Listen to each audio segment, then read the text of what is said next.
If you think planning birthdays and weddings with blended families is awkward, imagine planning one of life's most stressful events, the funeral. We're joined in studio today with Brandy Wakely from the New Family to discuss how, with a little pre-planning, blended families can remove a great deal of the stress that comes with planning an already stressful event. Welcome, Brandy. Thanks for having me on. It's good to have you here. So what are some of the statistics you can share around Canadians and funeral planning? Well, according to a poll by Arbor Memorial, 36% of Canadians have not talked about final wishes. I guess it's not a terrible surprise that we don't love talking about this stuff. It's uncomfortable, yes. Right. So nearly 4 in 10 of us only know if a partner wants to be buried or cremated. So that's really just the very basics. Right. Nothing about the kind of, memorial they celebration might of life you want to have, exactly, that kind of thing. The right. tone, where you might want to have it, small, large, that kind of thing. And just half of us have had a conversation with parents about final wishes.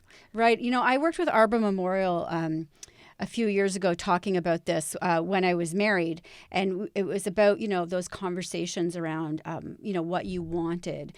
And the biggest takeaway I took from that was, really, you are making these decisions to relieve your family of some of these really uncomfortable decisions that have to be made when you're gone.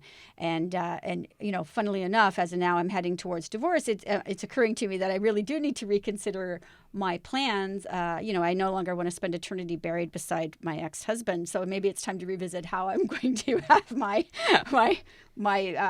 end of life celebration go. So you have some personal experience with sort of this, unfortunately. And so in addition to some anecdotes you've gathered from the New Family community surrounding funerals and blended families. So what are some of the big teachable moments you can share with us? Well, unfortunately, my own father died from a short battle with 4th stage cancer, and he and my stepmom had not made any arrangements. It was just kind of a verboten topic. Of course, they were having a hard time facing this and adapting to this new reality.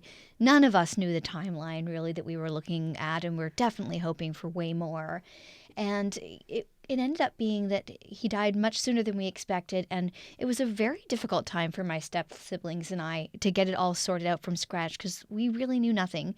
Again, though, we did know that he preferred to be cremated. That was just one of the things we always knew. Right. But in keeping with these findings from Arbor Memorial, that's really all we knew, and nothing else. So it must be really stressful at a time like that to really come up with a cohesive of plan, especially when you're dealing with blended families, right? Like, did you find that your stepmother had different ideas than you had, perhaps?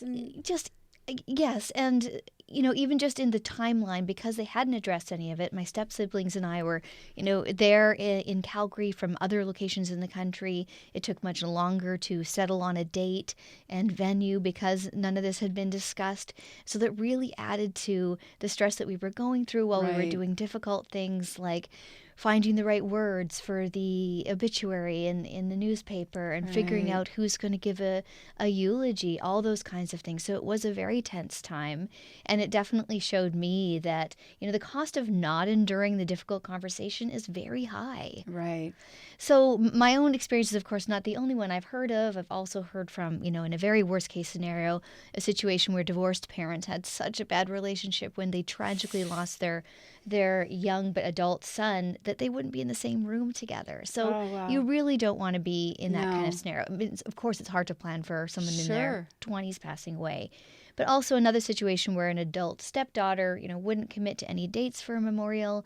So it's tough when you're going from really ground zero with these conversations when something bad has happened. And all those emotions that we have, are just sort of exaggerated through a situation like this, right? So it is a very hard time to go through. Absolutely. So we can agree that pre-planning is the best path, not just for blended families, but for all families.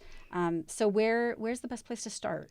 Well, ideally it starts with the conversation before things get down to a critical situation and we're all making these decisions under duress. But we, of course, know none of us are excited to have the conversation, so we need a lead in. And maybe while you're together on a weekend or a holiday dinner, no, it's not going to be the first thing that you bring up at the holiday dinner table or family day weekend. But maybe you use an event that's happened to somebody, another family, and that oh gosh, did you see so and so passed? Or Right. gosh, how tragic about the plane crash in Iran. Can you Yeah. imagine? God forbid anything should happen to one of us. Maybe we should just know what each other might like and Right. prefer in terms of Or I heard a this great memorial. show on What She Said Talk. Exactly. Made me think about it. Yeah. It's not that you guys are getting old or anything. It's that we should all talk about it. Exactly. Yes. And so it's making it, not a tense conversation as well, and talking about your wishes, like what do you want? I've always said that I want people to walk away from my funeral saying, what a great funeral, Absolutely. And ideally what a great life lived. So That's people right. can come away with that sense.